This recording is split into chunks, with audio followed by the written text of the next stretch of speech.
Good morning! Ang ulam nga pala namin ngayon ay ginisang ampalaya. At favorite na favorite to ni Jessica. Pero atik lang, hindi niya talaga ito favorite. Ang egg lang ang favorite niya. Maganda talaga ang ampalaya para sa ating dugo na parehas sa akin na may anemic. Dito nga pala kami nagluto sa labas kasi trip ko magluto dito sa may carbon at dito sa magandang view. O diba? Para fresh na fresh. Oh, marami to kasi marami kami sa bahay. Yung dalawa kong kapatid, tatay ko, kuya ko, si Cheska na pinsan. Tapos basta, ang dami namin dito, kaya marami.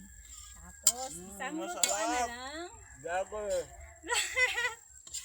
O, diba?